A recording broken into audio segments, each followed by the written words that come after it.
네, 오늘 저는 두루 다니는 복음이라는 제목으로 말씀을 전하도록 하겠습니다. 자연은 순수를 혐오한다 라는 이 고대의 격언이 있는데요. 이것은 단순히 과학적 관찰을 넘어서 이 생명과 진리는 결코 고립되거나 정체되지 않고 끊임없이 흘러가야 한다라는 것을 설명하는 그런 통찰을 담고 있는 격언입니다. 이 복음도 마찬가지로 복음도 한 곳에 머물지 않고 계속해서 나아가도록 그렇게 하나님께서 우리에게 주신 것인데, 이 사도행전 8장은 바로 이 복음이 정체되지 않고 계속해서 복음이 전해지지 않는 곳을 향하여 흘러가고 확장되어져 나가는 것을 보여주는 본문이 됩니다. 이 예루살렘 교회는 오순절 성령의 임재와 또 부흥을 경험했지만 복음은 여전히 이 유대인들 땅 안에 머물러 있었습니다. 이런 예루살렘 교회를 하나님께서 어떻게 또 다루시고 복음으로 또 전진하게 하셨는지 우리 한번 살펴보도록 하겠습니다. 첫째로 우리 하나님께서는 이 복음에 정체된 예루살렘 교회를 향하여 핍박을 허용하셨다라는 사실입니다. 이 사도행전을 우리가 생각할 때 이 사도행전 전체를 이끌어 나가는 한 구절의 말씀이 있다면 사도행전 1장 8절의 말씀입니다. 제가 한번 읽어드리겠습니다. 오직 성령이 너희에게 임하시면 너희가 권능을 받고 예루살렘과 온 유대와 사마리아와 땅끝까지 이르러 내 증인이 되리라. 아멘. 예수님께서는 이 마태복음 28장 18절로 20절 말씀의 지상 명령을 통해서 모든 민족으로 제자를 삼고 세례를 주고 또 가르쳐서 예수님의 그 모든 말씀을 지키게 하라고 이렇게 명령을 하셨는데, 이것을 통해서는 지속적으로 예수님께서 하셨듯이 계속해서 제자들을 만들어내고 또 제자들을 길러낼 것을 강조하셨습니다. 그런데 제가 방금 읽은 사도행전 1장 8절에서는 이 마태복음 28장에서는 지상명령이 마태복음 28장의 이 지상명령, 온 민족으로 제자를 삼으라는 이것이 어떻게 성취되는지에 대한 그 방법적인 부분, 이것을 보여주는데, 이 세계 복음화라는 지상명령을 놓고 이 마태복음 28장에서는 세계 복음화가 무엇을 해야 되는가 할 때 제자를 삼아야 한다, 세례를 주면서 또 분반 모든 것을 가르쳐 지키게 해야 된다라는 것을 말해주고 있지만, 사도행전 1장 8절을 통해서는 어떻게 그것이 가능한지를 보여주고 있는 것입니다. 오직 성령이 너에게 임하시면, 성령이 바로 그 제자 삼는 일, 세례를 주는 일, 가르쳐 지키게 하는 그 모든 일들을 성령께서 하실 것이라는 그것을 보여주고 있습니다. 당시 이 예루살렘 교회의 상황을 한번 살펴보겠습니다. 예루살렘 교회는 이렇게 예수님께서 지상 명령을 하시고 또 예수님께서 승천하시고 이후에 이제 오순절 마가의 다락방의 역사를 통하여서 성령의 충만함을 받고 또 베드로가 나가서 복음을 전하고 이렇게 할 때에 하루에 3,000명이 회심하는 이 놀라운 부흥의 역사를 경험하였습니다. 그러면서 이 교회 공동체가 이제 시작이 되는데, 이후 엄청나게 급속하게 이제 복음이 전해집니다. 그럼 베드로와 요한이 병자를 치유하기도 하고 또 공회 앞에서 공공연하게 또 복음을 또 담대히 전하는 모습도 우리가 볼 수 있습니다. 이렇게 교회가 성장하고 또 어느 정도 조직화가 되자 이 교회 안에 작은 갈등이 나타났습니다. 그것은 바로 이 당시 초대교회 안에 두 부류의 유대인이 있었습니다. 먼저는 헬라파 유대인이 있었습니다. 유대인들이 디아스포라를 인해서 열방에 이제 흩어져 있다가 또 이제 다시 예루살렘으로 유대 지역으로 돌아왔을 때 이 당시의 로마 제국 언어가 바로 헬라어였습니다. 이 동로마 지역에 이 헬라어를 사용했기 때문에 이 헬라파 과부라는 것은 헬라어를 주로 사용하는 그런 유대인들, 그런 성도들을 말하는 것이고, 또 히브리파 과부가 있었는데 이것은 그야말로 히브리어를 주로 사용하는 이러한 또 과부들이 있었다는 것입니다. 이 초대교회에서 과부들을 향한 구제의 사역을 하는데, 이 헬라파 과부와 또 히브리파 과부 동등하게 균일하게 구제가 이루어져야 되는데, 이 히브리파 과부들에게 더 많이 구제를 하는 그런 상황이 생겨서 이 헬라파 유대인들, 이 헬라파 과부들에게 불만이 생겨서 갈등이 생겼다는 것입니다. 이에 대해 사도들은 이 구제 사역이라는 이런 행정적인 또 부분들, 이것에 매여 있지 않고 말씀과 기도에 집중하기 위해서 집사 7명을 세워 공정하고 효율적으로 또 구제가 이루어지는 또 이런 사건이 있었습니다. 이처럼 처음 나타난 이 예루살렘 교회의 내적 갈등이라는 것은 이게 해결이 되었지만, 그러나 이것이 바로 앞으로 이 복음이 이제 흩어질 것에 대해서, 이 교회가 앞으로 뿔뿔이 또 흩어질 것에 대한 또 조짐으로 우리가 볼 수가 있습니다. 이 사도행전 7장의 이 스데반 집사는 이제 구약에서 신약으로 이어지는 모든 그 하나님의 구속의 역사를 요약해서 설명을 하면서 유대 지도자들이 복음을 받아들이지 않고 예수 그리스도를 십자가에 못 박힌 사건에 대해서 고발을 하면서 그들을 향하여 너희들이 바로 예수를 죽였다라고 이렇게 강력하게 말씀을 전하게 됩니다. 이에 격분한 유대인들이 스데반 집사를 돌로 쳐서 죽이게 되고, 그럼을 통해서 오늘 우리가 방금 읽은 이 본문이 바로 이 사건들이 이루어지게 되는 것입니다. 예루살렘 교회 설립부터 스데반 집사의 순교까지는 약 1년에서 한 2년 정도밖에 안 되는 짧은 기간이었습니다. 이 예루살렘 교회는 이렇게 짧은 기간이었지만 그 안에 말씀과 공동체의 기초를 다졌고 또 부흥을 경험했지만 또 이 장애물을 넘지 못하는 또 이 장애물에 대한 어떤 불씨를 또 살펴볼 수가 있습니다. 그 장애물이 무엇이냐? 유대 중심적 신앙생활. 이것이 바로 예루살렘 교회의 장애물이었습니다. 사도행전 1장 6절 말씀에 제자들이 예수님을 향해서 주께서 이스라엘 나라를 회복하심이 이때니까 하고 이렇게 물어보는 내용을 우리가 볼 수 있습니다. 이 사도들과 유대인 성도들은 여전히 이 복음이라는 것이, 또 하나님의 그 나라와 통치라는 것이 민족적으로 지리적으로 유대인과 또 그 유대 지역에 국한되어 있는 약속으로 잘못 이해하고 있었다는 것입니다. 이 이방 선교에 대한 이해가 부족했고 여전히 이방인을 만나고 접촉하는 거에 있어서 굉장히 꺼려하고 또 불편해하는 그런 모습이 있었다는 것입니다. 심지어는 같은 유대인 안에서도 헬라 언어를 쓰는 그들을 이렇게 배척할 정도였으니까 얼마나 참 이렇게 유대 중심적인 그런 모습들이 있었는지 우리가 볼 수 있습니다. 이 문제는 이 사도행전 10장의 베드로가 또 고넬료를 만났을 때까지도 또 여전히 해소되지 않는 또 부분임을 우리가 알아볼 수 있습니다. 이 구약에서 말하는 하나님 나라의 회복이라는 것은 온 열방이 이 시온산으로 모이는 겁니다. 이 열국 백성들이 땅 끝에서부터 예루살렘으로 와서 하나님을 예배하고 또 메시아를 따르는 그런 그림을 항상 유대인들은 그리고 있기 때문에 이 사도들과 초대교회의 이런 유대인 성도들은 이렇게 예루살렘 교회를 잘 지키고 있으면은 하나님께서 하나님의 때에 이 땅끝에서부터 열방 백성을 보내주시고 또 이 유대인들도 회개를 하고 온 이스라엘이 구원받을 것에 대한 그런 이제 생각을 가지고 있었던 것입니다.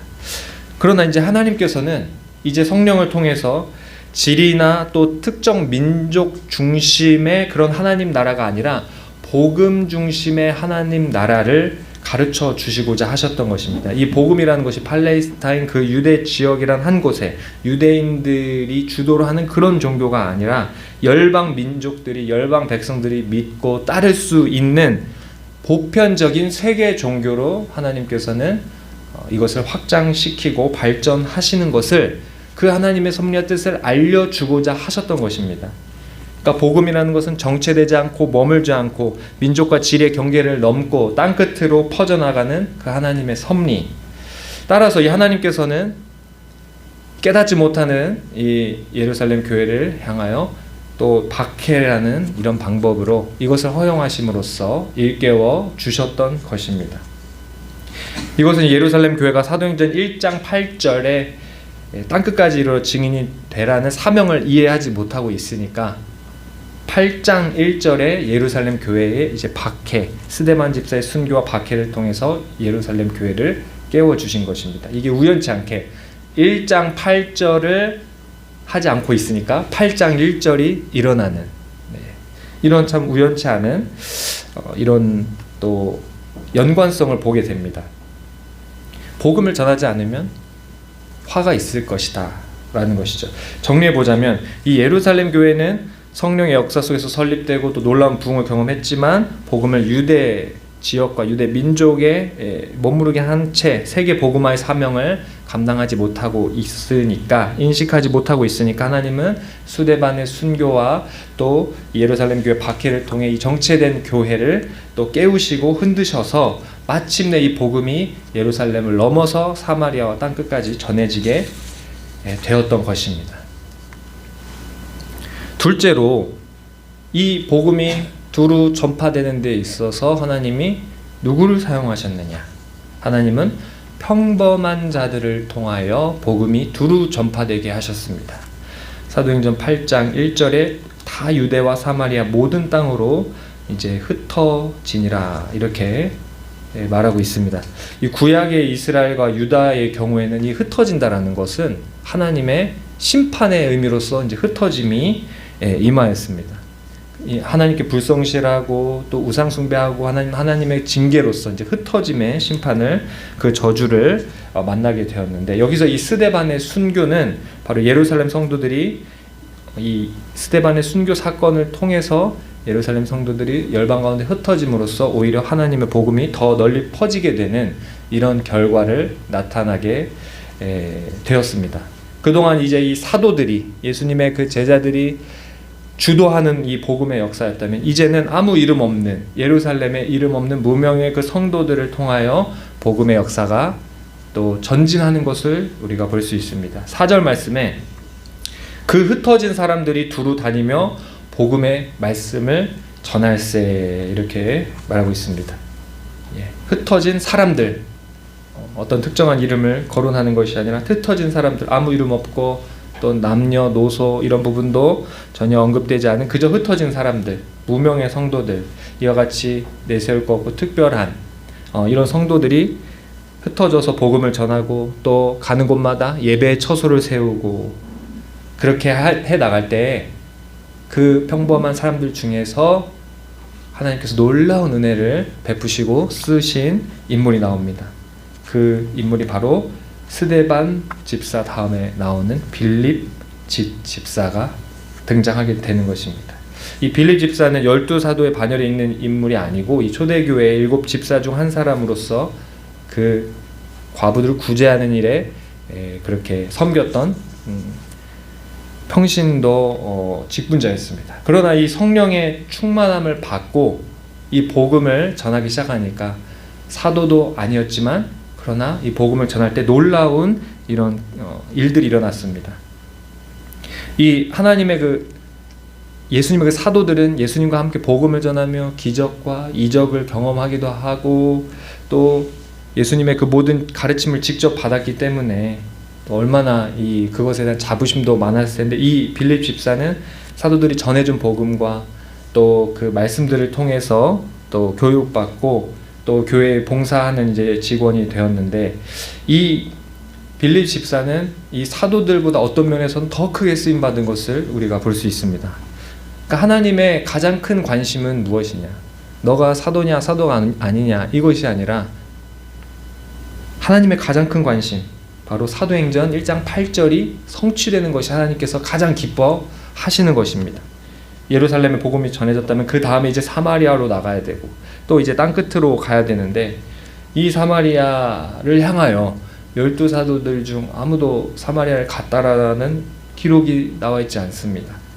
그러니까 아무도 가지 않기 때문에 이 빌립 집사가 사마리아로, 이 평범한 집사였던 이 빌립이 사마리아로 발걸음을 옮겨 나갈 때, 담대히 나갈 때 놀라운 일이 일어나기 시작합니다.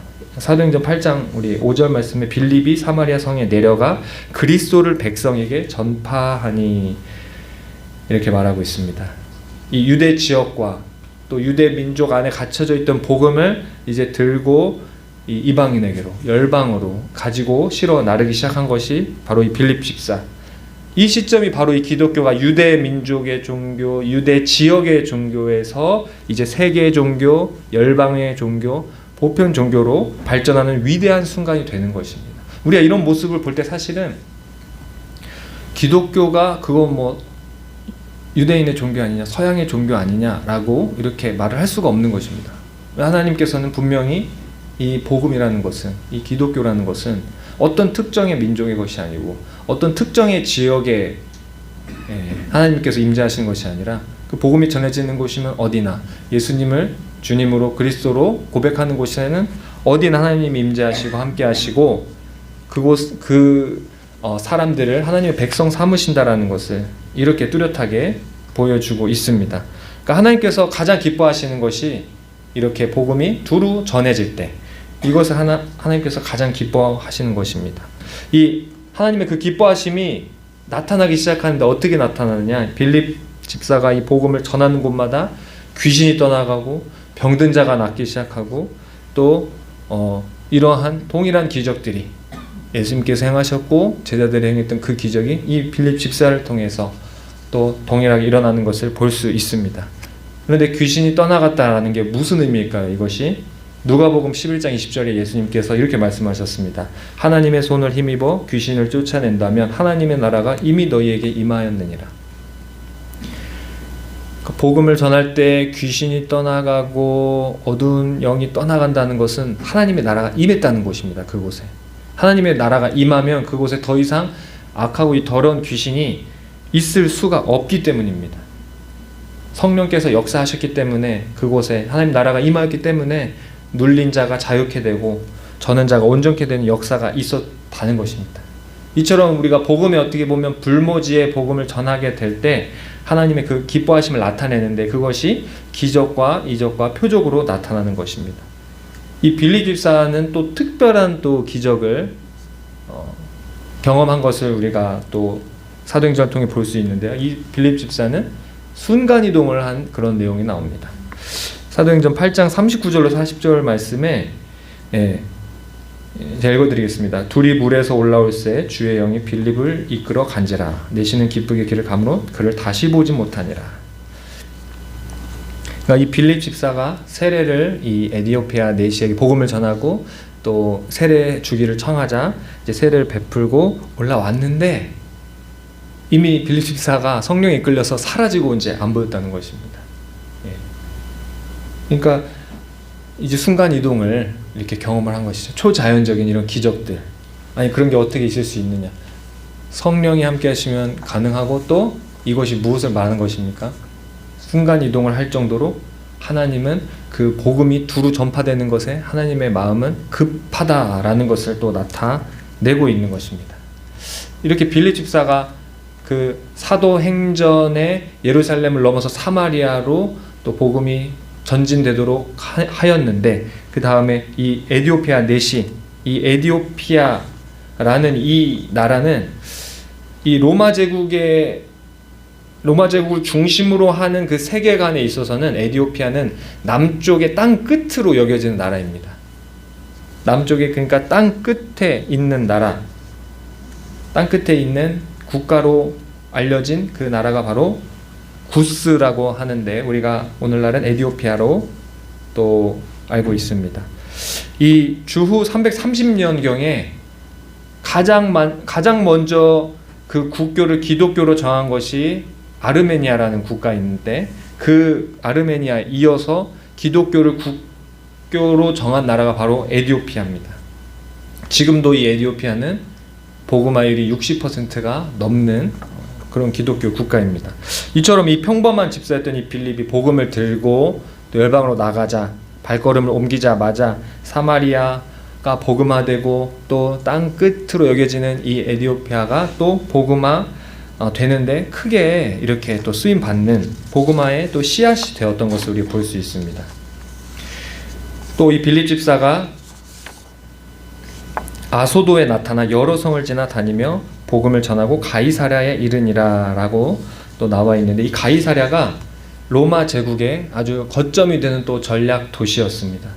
그곳에 빌립 집사가 복음을 전해 놓으니까 나중에 여기를 또 누가 오게 되었느냐? 사도 바울이 와서 이곳을 거점 삼아서 복음을 또 로마 제국으로 또 두루 전하고 전진하는데, 그 터를 닦았던 것이 바로 이 빌립 집사였습니다. 그러니까 정리하자면 예루살렘 교회는 복음을 열방에 전할 생각을 하지 못하고 그 유대 지역 안에 머무르려 했지만 하나님께서는 핍박을 통해서 그들을 흩으셨고, 그때 가장 역동적으로 복음을 들고 두루두루 다니던 것이 바로 평신도들이었다라는 것. 그리고 그 중에 이 빌립 집사가 아주 하나님의 특별한 은혜를 받아서 놀라운 활약을 보였는데, 이 모든 것이 어떻게 그렇게 가능했을까요? 이 빌립은 그 말씀에 순종하여서 사도행전 1장 8절의 말씀을 그냥 붙잡고 간 겁니다. 이미 어떤 특별한 은사가 나타나고 능력을 갖춰서 간 게 아니라 그냥 복음 들고 가니까 이제 역사가 일어나고 기적이 일어났던 것입니다. 이 두루 다니는 이 복음에 대한 이 예루살렘 교회의 이 상황을 또 정리해서 말씀을 드렸는데, 우리가 이 복음에 이 두루 다니는 복음의 이런 운동성, 확장성, 우리가 이것을 보면서 우리가 어떤 교훈과 또 적용점을 가질 수 있을지 또 나눠보도록 하겠습니다. 무엇이냐면, 이 주의 백성이 복음을 전하지 않으면 시험과 환난이 찾아온다는 것입니다. 사도 바울이 고린도전서 9장 16절에 내가 만일 복음을 전하지 아니하면 내게 화가 있을 것이로다, 이렇게 고백을 하고 있습니다. 지금 한국교회가 위기를 만나는데, 이 한국교회 위기는 어떤 위기냐? 복음으로 전진해야 되는데 머뭇거리고 있는 위기가 있습니다. 아니, 한국교회 표면적으로 봤을 때 전도도 많이 하고 잘하고 있는 거 아닌가요? 우리가 생각할 수 있지만 맞습니다. 한국교회만큼 전도도 잘하고 세계적으로 이렇게 교회를 잘 부흥시키는 나라가 없습니다. 전 세계에서 가장 큰 교회 17개를 꼽아보면 그 중에 6개는 한국에 있습니다. 거대한 건물과 많은 성도들을 거느린 한국교회. 또 외국인들이 한국 오면 제일 신기한 게, 한국은 이렇게 길거리에 돌아다니면 뭘 그렇게 공짜로 많이 주냐고. 물티슈도 주고 과자도 주고 뭐도 사탕도 주고. 누가 그렇게 많이 줄까요? 교회에서 이제 전도하느라 전도 용품 그렇게 이제 나눠주는 겁니다. 그렇게 어떻게 보면 전도도 잘하고 교회도 잘 성장시키는데 아직도 부족한 점이 있다는 것입니다. 그런 겉으로 보이는 그런 현상 말고 정말 그 속을 들여다봤을 때 한국교회를 진단하는 또 전문가들이 바라보고 조사해 봤을 때 이것이 아주 심각한 그런 재앙과 같은 일들이 기다리고 예측이 되고 있다라는 것입니다. 지금 경종을 울리고 있는 것입니다. 그것은 바로 선교에 대한 지원과 또 이 다음 세대 꿈나무들을 향한 지원이 턱없이 부족하고 이것에 대한 경각심이 없다라는 것입니다. 부족하다는 것입니다. 2022년 한국기독일보의 기사 중에 총회교육개발원에서 예측한 교회학교의 미래를 예측했는데 교회학교의 미래가 매우 심각하다. 2030년까지 주일학교에 몇 %가 사라질 것이라 예상했느냐? 몇 %일 것 같으세요? 몇 %가 2030년 앞으로 5년 남았습니다. 90%가 사라진다고 예측을 하고 있습니다. 90%. 이거는 초교파적으로 장로교, 감리교, 침례교 할 거 없이 다 이 추세가 아이들이 점점 줄어들고 두 자릿수도 안 되는 교회가 많고 그러다 보니까 어떻게 합니까? 주일학교를 없애고 어른 통합 예배로 다 이제 가게 되고 그렇게 주일학교가 사라지는 겁니다. 그것에 대한 어떤 대안도 제시를 할 수 없고 그저 그렇게 가고 있다는 것입니다. 이것이 바로 이 코로나 시기 이후에 또 급격하게 그렇게 됐고 아직도 사실은 회복되지 못한 교회가 많다는 것입니다. 사회적으로도 자녀를 적게 낳고 또 그러다 보니까 학교도 줄어들고 유치원도 점점 줄어들고 그러면서 또 한편으로는 다른 유치원이 생기고 있다고 합니다. 어르신들 유치원이 또 생긴다고 합니다. 예. 우리 어르신들의 유치원이 생기고, 네, 노치원, 복지가 이렇게 개선되고 또 노년을 행복하게 보내실 수 있다는 점은 너무 기쁘고 감사한 일인데 또 우리 꿈나무들이 점점 사라지고 소멸된다라는 것은 참 너무 슬픈 일이 아닐 수 없습니다. 이렇게 유모차를 끌고 가면은 와, 저 안에 어떤 애기가 있을까 하고 기대하면서 이렇게 딱 보면 강아지가 앉아 있습니다. 예. 강아지들의 천국이 점점 되고 있는데 우리 참 자녀들이 꿈나무들이 살기는 팍팍하고 힘든 이런 상황이지 않느냐. 자, 이 책임이 누구한테 있겠습니까? 이 책임이 이걸 뭐 정부 탓을 하겠습니까? 누구 탓을 하겠습니까? 이 책임은 세속화된 교회에게 있는 겁니다. 이 세상의 가치관 아무 분별력 없이 세상 사람이랑 똑같이 이 복음의 원리에 의하면 그리스도인들에게 있어서 자녀는 뭡니까? 자녀들은 언약 백성이고 전통적으로 자녀를 귀하게 여기고 자녀 낳는 것을 장려하는 이것이 바로 우리 기독교적 가치입니다. 그러나 이 자녀가 이 농경사회에서는 재산이잖아요. 노동력이고 그러니까 어떻게든 많이 낳으려고 했는데 오늘날은 자녀가 곧 돈이 돼버렸습니다. 소비재가 되고 내가 이제 모셔야 되는 그런 이제 어려운 상황이 되니까 이게 경제적 부담이 되고 이게 보편적으로 모두가 다 겪는 그런 상황입니다. 이 세상 물결에 그리스도인들이 똑같이 세상 사람들과 똑같이 그 자녀들을 부담으로 여기고 복으로 여기지 않고 그랬던 것입니다. 자, 그러면서 어때요? 자녀를 많이 낳으면 오히려 원시인 취급을 했다는 것입니다. 저도 이제 사남매 이제 막내이기 때문에 약간 그런 취급을 당했었습니다. 예, 우리 가족이 이렇게 무식하게 자녀 많이 낳냐, 제대로 기르지도 못할 거면서 이제 그런 시선. 가장 확실한 복음 전도가 뭘까요?